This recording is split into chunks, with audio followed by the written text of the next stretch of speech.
So next, I would like to welcome our first panel, which is going to be about collaboration in Pennsylvania.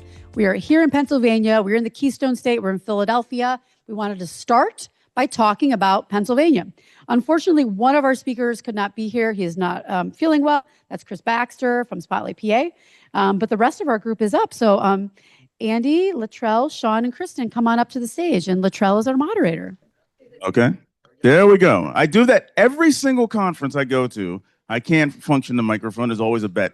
Hello, my name is Latrell Crittenden, and I am the director of the Center for Community Engaged Media here at Temple University, and we certainly welcome you to our space today. So what is the center?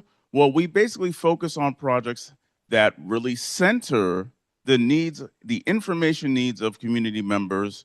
We do have a major emphasis here in Philadelphia. One of those projects, which you will hear a lot about this weekend, is the Philadelphia Journalism Collaborative, which we happened to take on last year. But we also have a whole host of other initiatives where we are attempting to find ways to do media with, for community members. And we're pleased to be in a state that has a lot of work that is being done on collaboration. And I am pleased to be joined here by a host of a number of guests here, Andy Conte, Shawn Mooring, and Kristin Traniello. Thank you so much for being here. And I will actually sit down. So let's just go ahead and get started because, again, there's been a lot of collaboration, especially over the past decade, that is focused in on the state of Pennsylvania. So I wanted to start with general question for everybody. Why do you feel that Pennsylvania has had such a collaborative spirit and really facilitating this collaborative journalism work? I mean, I can say, so I'm in Pittsburgh and we run the Pittsburgh Media Partnership, but the partnership has its roots in Jean Friedman-Rudovsky's work here. I mean, when we got together in Pittsburgh 8 years ago, it was one of the newsrooms said, so the Heinz Endowments gave us something like $16,000 and said, what can you do with this? We did a report. Media Impact Funders had done a study and said something needed to happen in Pittsburgh. I always joke that I spent all the money on beer and pizza because I invited in all these journalists and I said, what should we do? And it was one of them who said, there's something cool happening in Philadelphia with this Resolve Philly. Why don't we try that in Pittsburgh? And so I really trace it all back to Jean here. So thank you, Jean. Wherever you are, somewhere back in the corner, I guess. Yeah.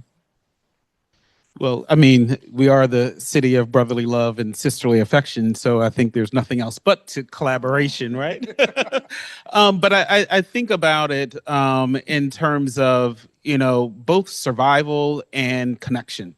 And I think in order to meet the needs, the information needs and the needs of all Philadelphians, that there is a need to collaborate, that one institution, one organization isn't built to meet all the needs, and that collaboration is a necessary thing, not natural, right? It's not something that everybody is vying to do, but I think in order to achieve all of our goals, that collaboration is needed and necessary. Yeah, I'm just going to piggyback off what they both said. But, I was thinking about just diversity, in Philadelphia, obviously, but then across the state, as we're thinking about statewide work, that, as Stephanie said earlier, communities, need their own local news that represents their values and what they care about and what's happening and what connects them. And having so many diverse communities means that there are those information systems, so many diverse information systems and so many opportunities for collaboration. And I will also just say that Jean definitely in Resolve Philly. I was actually, Kathy Merritt, thank you very much. I got my start in this work through a regional journalism collaborative funded by CPB in Illinois, statewide Illinois collaborative. And I remember while I was learning in that role, everyone said, oh, well, you have to look at what Resolve Philly is doing. Everything that's happening in collaboration is happening in Philly.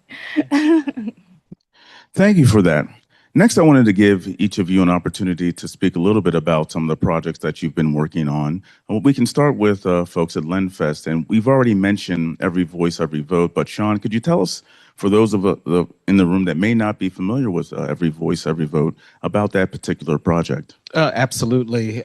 So Every Voice, Every Vote is a initiative, a collaborative journalism initiative here in Philadelphia that is launched in 22 ahead of the election of our 100th mayor.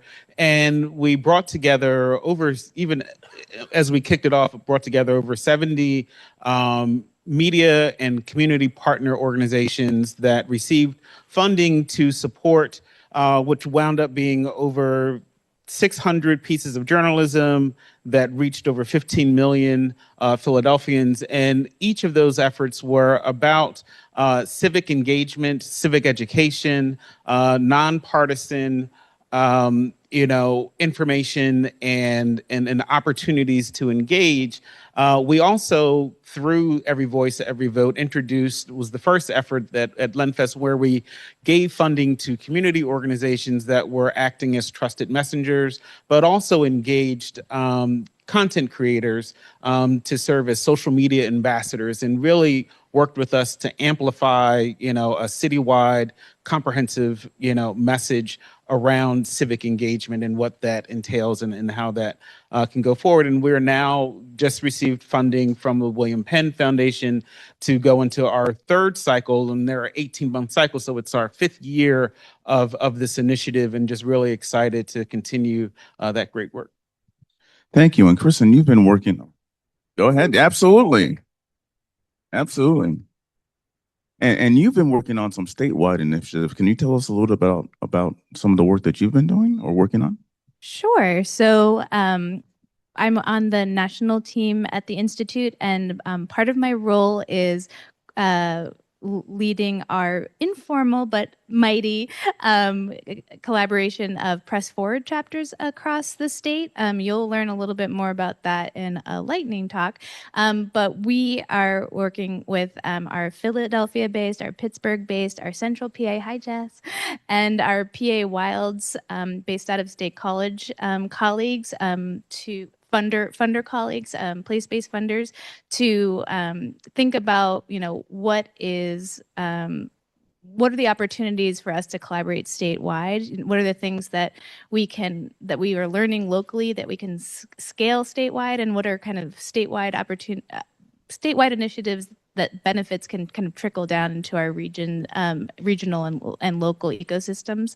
And one of the big things we're collaborating on this year and next is public policy. And so again, you'll hear a little bit more about that, but that is something that we're all actively working on, as well as engaging, doing a lot of information sharing, because as I said, we have a diversity of news ecosystems. And so we have and a lot going on in Central PA with LMP and its transition to nonprofit through Always Lancaster, and then we got a lot of stuff going down in Pittsburgh, and then we got the PA Wilds, which is the rural area around State College, 9 different counties, a lot of which doesn't have cell service, doesn't have broadband, and is very reliant on print. So we're learning from each other, learning about what all of our ecosystems need, and how we can take those learnings into understanding, creating more of a statewide strategy that can serve all those different kinds of newsrooms and communities. And Andy, you will be making a big move soon, but as of now, you are leading the work at Point Park Center for Media Innovation. And much like our own our center here, you have a collaborative there. Can you tell us a little bit about the work that you've been doing to foster collaborative journalism? Yeah, it's been a pretty quiet start to the year in Pittsburgh. Not a lot going on. I want to just jump on what Kristin was saying, because Pennsylvania, if you don't know the state very well, it's so big and so diverse in every way. Like, you've got Philadelphia and Pittsburgh, and then everything in between. And we don't do collaboration very well. And with the Collaborative Summit, we often talk about newsrooms collaborating, but this collaboration among funders has been really powerful just to build community statewide. And we had the Keystone News Summit, was that a month ago? And that was just funders, academics, practitioners all getting together. And like the more we see each other, the more it feels like we're building community. So thank you for that and for sponsoring all these events. In Pittsburgh, we have the Pittsburgh Media Partnership. It was, we started the year with something like 30 news outlets that were part of it. And yeah, I made slides, but I made them so long ago that everything keeps changing. So yeah, but this is the partnership we have.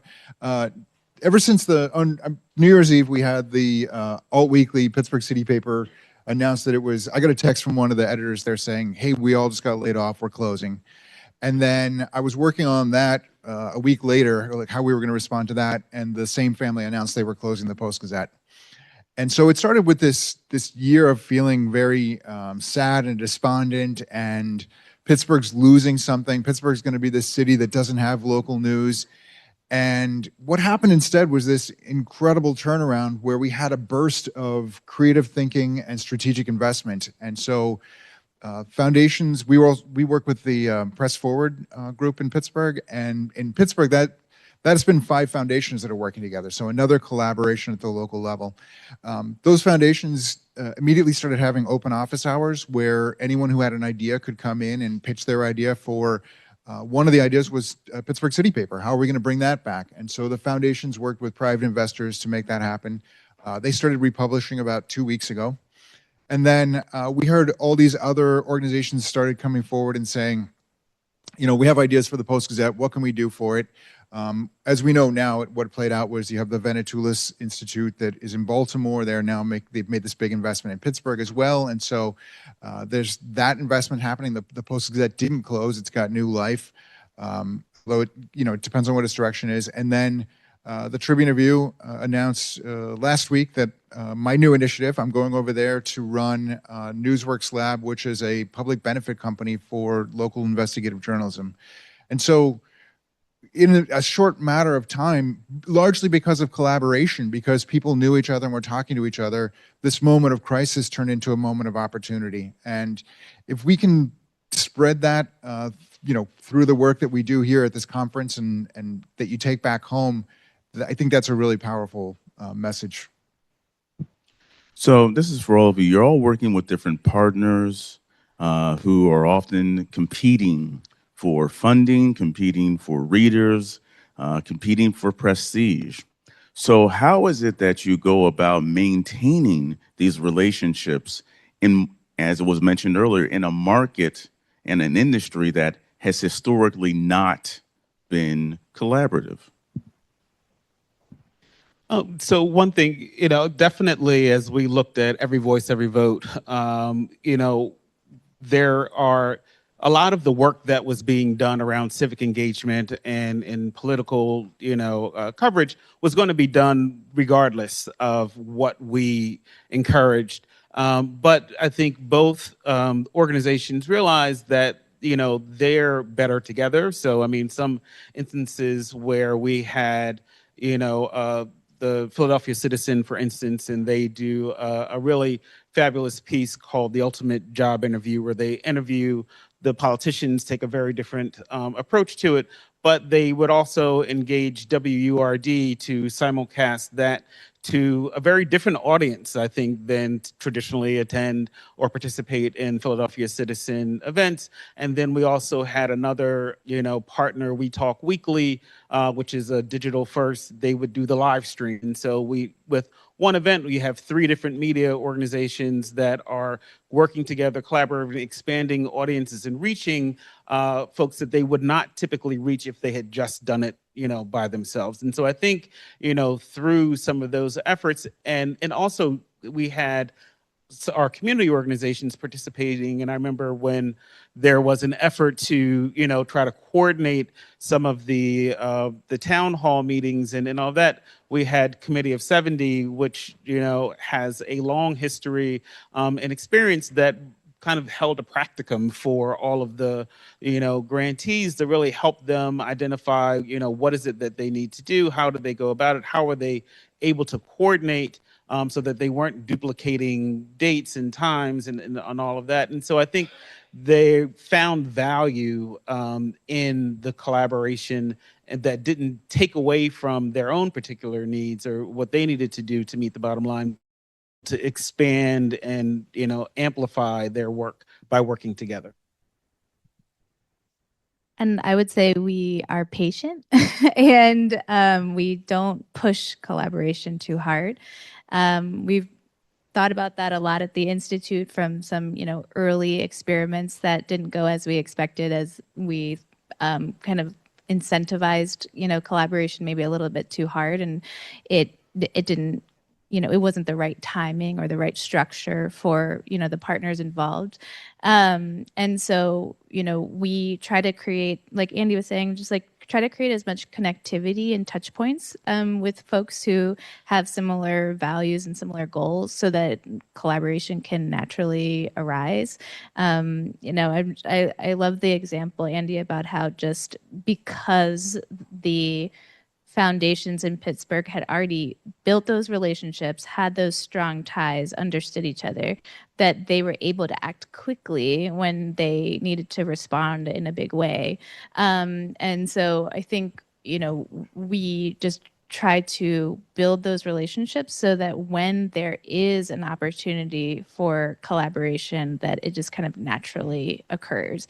Not saying that people shouldn't invest and incentivize it. There's ways to kind of incentivize it without, pushing it, and incentivize the relationship building and the exploration of opportunity, rather than kind of incentivizing a shotgun marriage of sorts. We had a moment just by coincidence. It was so we had City Paper closed, Post Gazette's closing. The following week, we do our annual Pittsburgh Media Partnership. We bring all the newsrooms. They sit around one table in Pittsburgh at the university. And I remember, because the national narrative after these big announcements was Pittsburgh's a news desert. Pittsburgh is dying. There's no news. And yet we had, at that point, 35 news outlets sitting around one table, and all these people, and, probably 50 people in a room. And I remember one of the editors saying, well, this doesn't look like a news desert. And it was what Kristin was saying, like we had already developed a relationship so that when this crisis hit, we already had a familiarity sitting near each other, with each other around the same table. Now, I would say it's tough to keep that going. Before we started the partnership, and before I started the center in 2016, 10 years ago, and Latrell, you were in Pittsburgh. You remember, it was like a death match. You had these two printed daily newspapers that were trying to kill each other. You had two families that were had lots of money, were willing to lose many millions of dollars. A lot of it was driven by ego and who would have the most circulation, who would win the most awards. And I think as we move into this new environment with this new investment, all these investments, my hope is that we don't return to that mindset of, oh, this is just for us. Instead, I hope we focus on what's best for the community. And, when you shift that focus from, oh, we're trying to do this so we can win a big prize, then you can be very selfish, right? But if you turn it around and you say, oh, no, we're doing this because it's for the community, it's for what's best for Southwestern Pennsylvania, then why wouldn't we work together, right? Like, even if it's, then that could be anybody across the entire marketplace. And you've already touched on this, but could any of you tell us a story or something related to a community engagement project or anything else that, had you not facilitated this type of work, would not exist and would not be having an impact on the community? Yeah, I mean, I have one. Many of you will remember that we had the synagogues massacre in Pittsburgh. And the shooter's trial was coming up, and we had the Post Gazette was on strike. The Jewish Chronicle knew that they wanted to cover the story, but they didn't have experience in the courts. And so the strike newspaper, the Union Progress, they had a reporter who'd been covering federal courts, and they partnered up with the Jewish Chronicle, which had expertise in the Jewish community. And they were able to cover the story with more richness and more breadth than either of them could have done on their own. And they wouldn't have done that the only reason they did do it was because they had been sitting around the same table with us and sitting around the same fire and saying, oh, let's figure out a way to do this together. And when it happens like that, it's magical, right? I don't know if something necessarily wouldn't exist, but I again, looking back at the Every Voice, Every Vote initiative, and particularly when we launched for the 2022 election, if you recall, there were about 14 people running for office. There were just a slew of candidate forums and those town hall meetings and things of that nature. And I remember one of the youth organizations that we were working with was trying to organize an event, and the candidates were just not non-responsive. And so they actually had their presented the problem to the group, because we would meet monthly. Those news organizations reached out on behalf of this youth organization and pretty much shamed the candidates into hosting the event. And again, if it were not for that collaborative, engagement piece, that they would not have had the wherewithal and the might to force that to happen. But because they were part of this, broader collaborative representing covering the entire city, they were able to put that leverage on the candidates to respond to this organization that otherwise would not have had a voice in the election.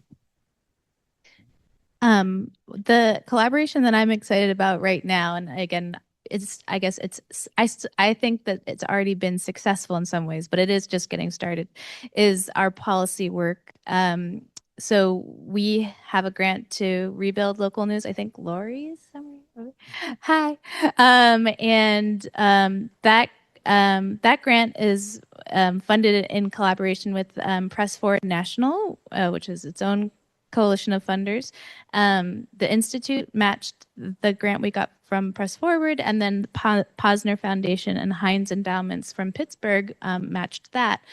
So we all worked together to fund 2 years of work, of policy work from Rebuild Local News. And again, there are multiple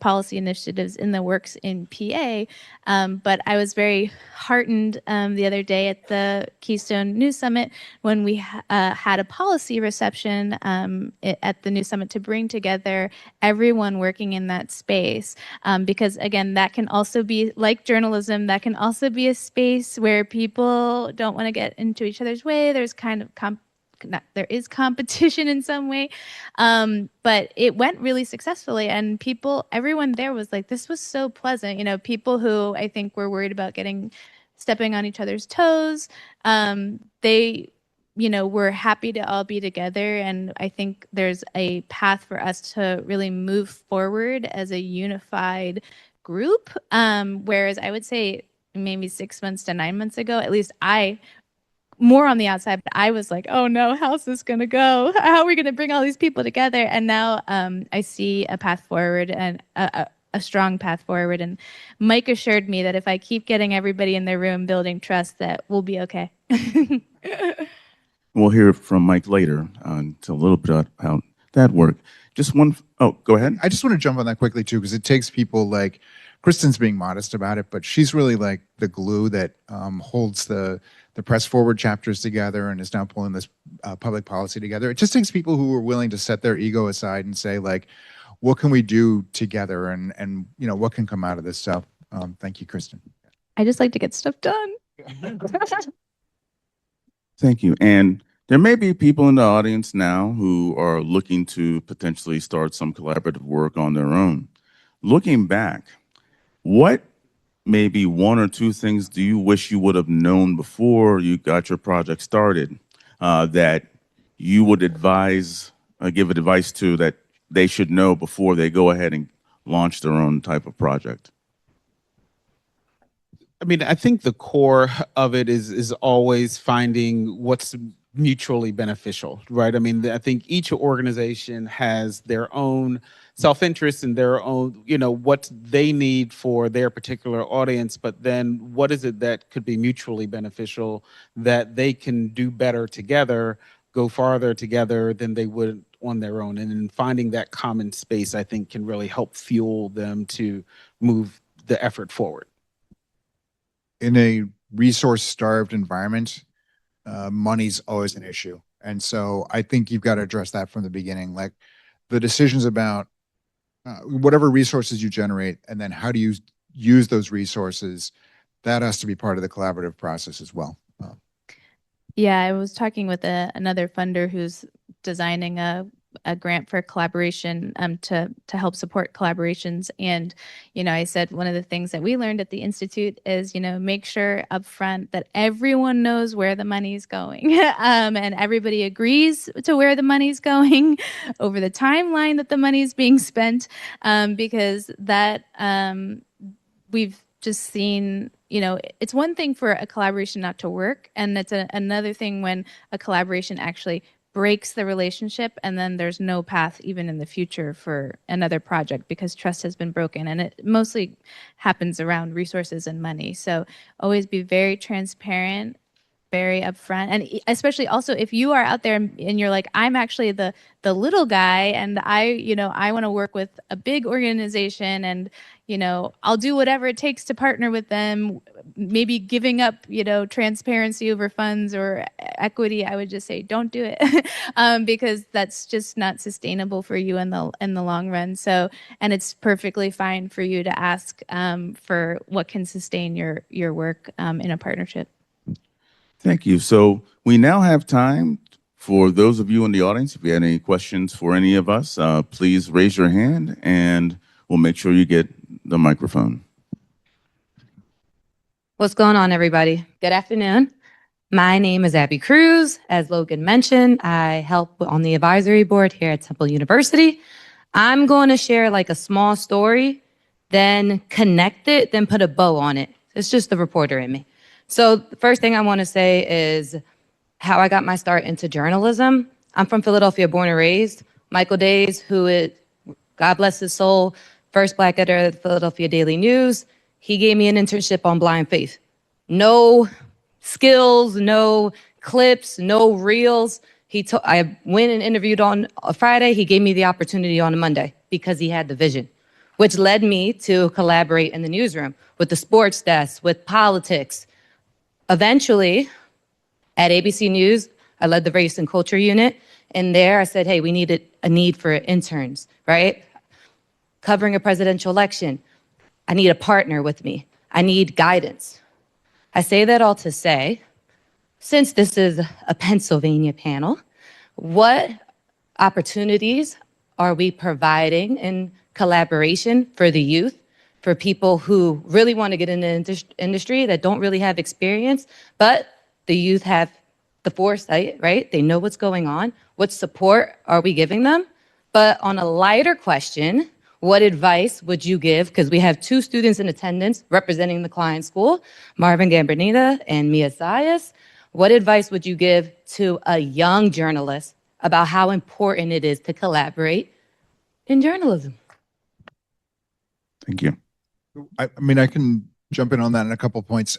One of our main programs is our internship program, and this is our 5th year. We have 10 summer interns, and we spread them around the ecosystem, so that's a big part of it. And then we started a teaching newsroom where we're trying to bridge the gap between college and career, because a lot of young people graduate college and then they're like, I still don't have enough experience to get the job that I really want. So they come with and work with us for 9 months, 12 months, and they get that experience. The other thing that we're doing in Pittsburgh is that we're breaking down the walls among the universities, saying, I'm at Point Park University. It's a small private school in downtown Pittsburgh. But when we started doing these programming and when we got the funding for them, we were like, let's not just make this about Point Park students. Let's partner with Pitt and Duquesne and Chatham and all the schools across the region. And it's been really cool because it's another form of collaboration. And we found that, we have more in common than what separates us. And from a strategic standpoint, students they decide they want to go into journalism or communication, but then they decide if the student who goes to Pitt for a very different reason than the student who goes to Point Park. And that's about the culture of the university. So there's no reason why we shouldn't be collaborating anyway. And final advice, I guess, for these young people, like lean into it. I think the earlier you can get involved, get internships, get more experience, do it. And I would say that, Logan earlier talked about 2007 being a watershed year. I see that in my students at Point Park, the students who grew up like you with smartphones and Facebook and social media, all these things. You're much more adept at how you communicate using those tools than certainly people of my generation, but even people who are 5 years older than you. And so I would lean into that as well. Like, realize that you have natural skills in that area, marry that up with the skills you need to go do accurate reporting, that's widespread and objective reporting, and then put those two things together. And don't wait for someone to give you a job. Like, go make your own job. And I would also just want to add, in terms of advice to the students, one is getting involved with the journalism associations. I was here last week for the NABJ regional conference, and as part of that, they actually awarded the first Michael Day's scholarship award to two students, and Lenfest contributed to the establishment of that. And also with NABJ, there is a statewide fellowship program or internship program where I think 10 students from across the state of Pennsylvania were able to participate and get involved in summer internship. So just definitely looking at kind of engaging in some of those opportunities to get a coach. And the great thing about the internship program is it provided a stipend for the students, as well as to make sure that they had a professional coach to kind of walk them through their initial job in the industry. All right. I'll just quickly say that my advice for young journalists who are interested in collaboration, I would just say, learn healthy conflict management skills. And I would add, we have a class in the fall that's focused on collaborative journalism that I'll be co-teaching with Jean Son. So we would love to have you involved in that class. And also we will be expanding opportunities for our students to work with our PJC members. So certainly look us up after the event, and we'll make sure that we can help you out. That's how you make sure your class runs. That too. Recruiting. Yes, real quick. My name is Marshall Sanders. I'm from the Chicago Defender, Chicago. So hi, everybody. And my question is, what is the best way to approach other news outlets that you want to collaborate with? Because I do want to collaborate with other news outlets for the Chicago Defender on a lot of different topics, but I don't know where to start. I'm asking them like, hey, you want to work with me? Let's work together.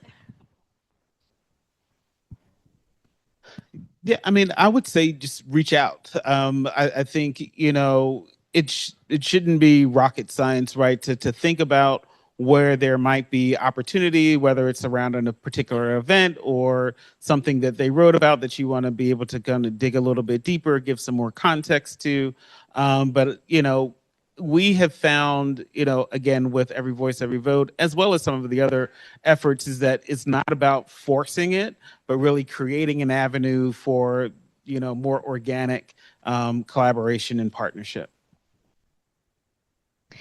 I would just say finding a balance between being really clear about what you're interested in collaborating on, but also making sure that there's space for it to evolve through a partnership and through a shared vision.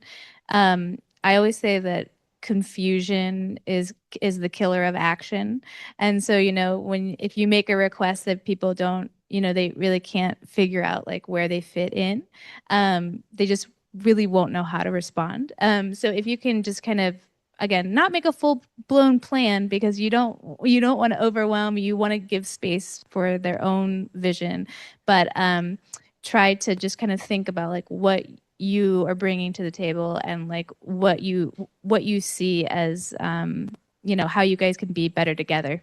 Yeah. Yeah, I think I would just add to that, flipping the script, like here's what the Chicago Defender is going to give you.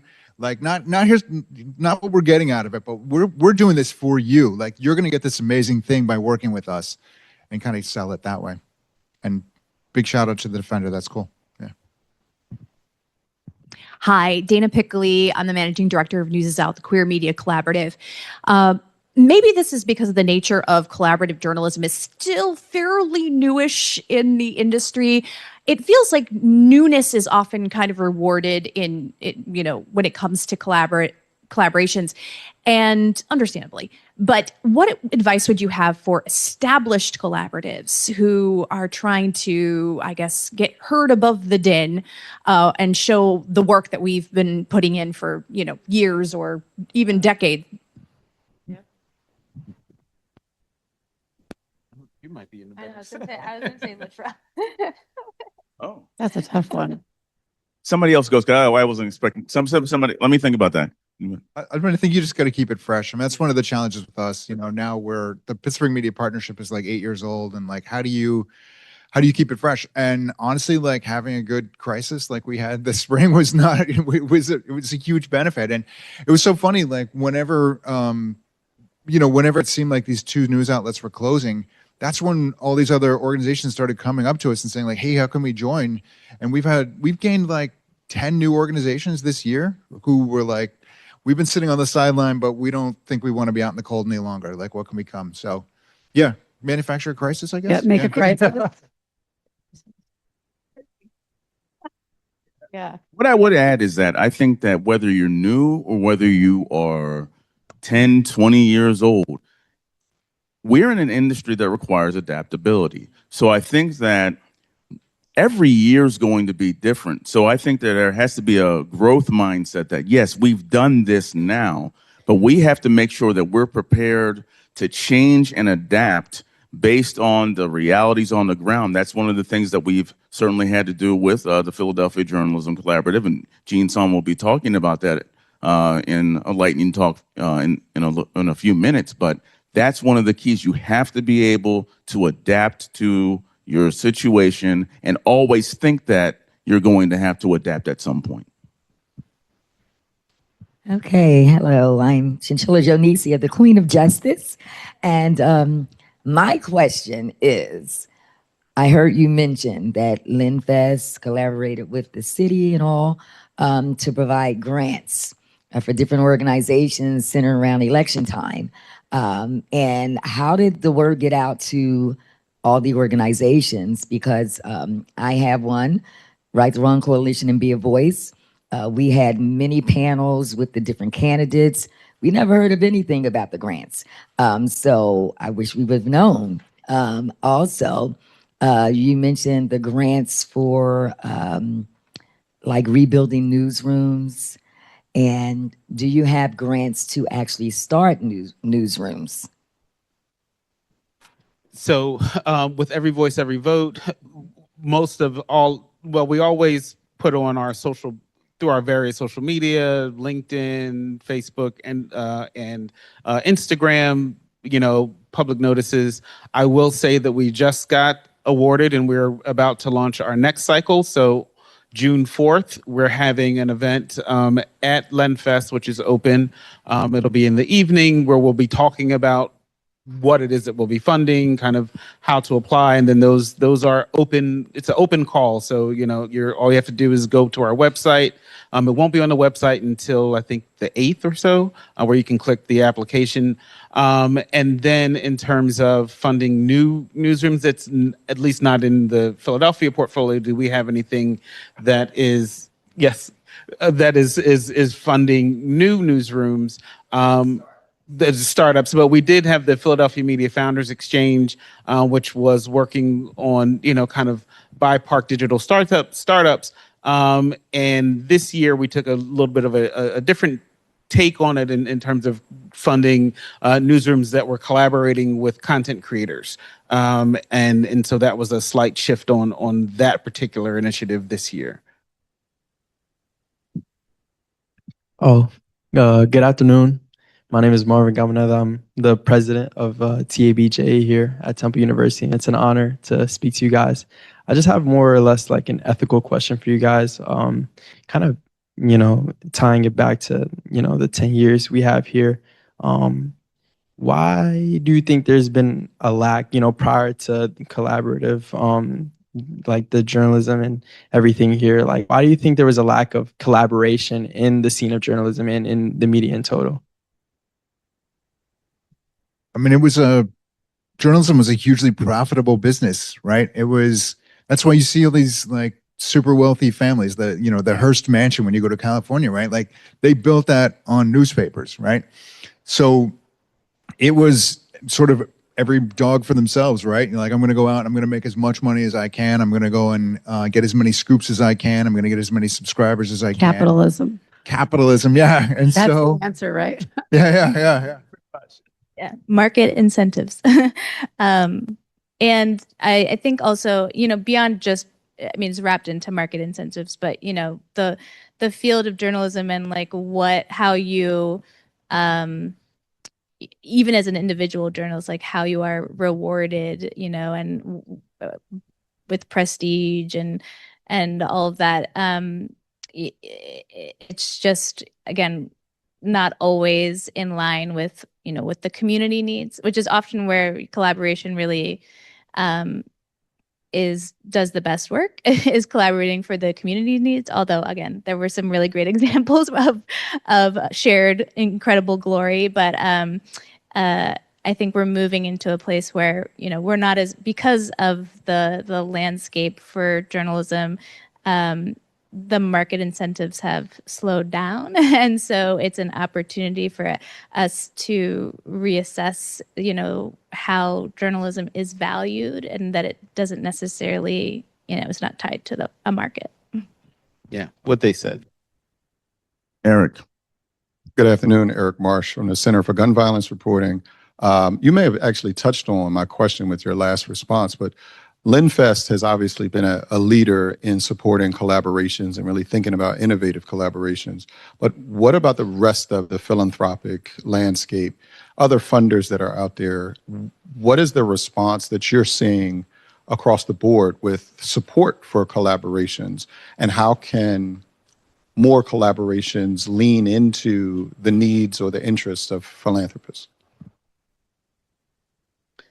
Yeah, one thing to that, I think, is that one of the, even prior to Press Forward launching a few years ago, Lenfest, the way it's situated is we are a public charity, and the Enquirer, who we are the non-operating owners of, is a public benefit corporation. And so a lot of what we've been able to achieve, whether it be through Every Voice, Every Vote or any of our other initiatives, is through collaboration among funders. So the Knight Foundation has long been a supporter of Lenfest since its inception, and contributed, significantly to a lot of the work here in Philadelphia, as well as our national work, and is now formerly the Independence Public Media Foundation. I think now it's called the People's Fund, the William Penn Foundation. A number of other philanthropic supporters have funded our collaborative efforts, through the work that we've been able to do, as well as funding some of that work independently. I think it's definitely something that funders are recognizing more and more, because it also enables the impact of our philanthropic dollars to go further when we collaborate and collectively invest in some of these efforts. We have time for one last question. Well, I'm dropping things. My name is Shernay Williams. Thank you for this conversation. And so I have had the honor of spending the last 10 years or so as an independent and freelance journalist. So this is my first time at the conference. And so I'm excited to be here. And I really want to get your feedback, right, on how independent journalists and freelancers can take advantage of some of these collaborations and these collaborative opportunities. I'm really interested in talking about how to build independent businesses, right? But also how they can partner with newsrooms as well. So I would love to hear your feedback on that.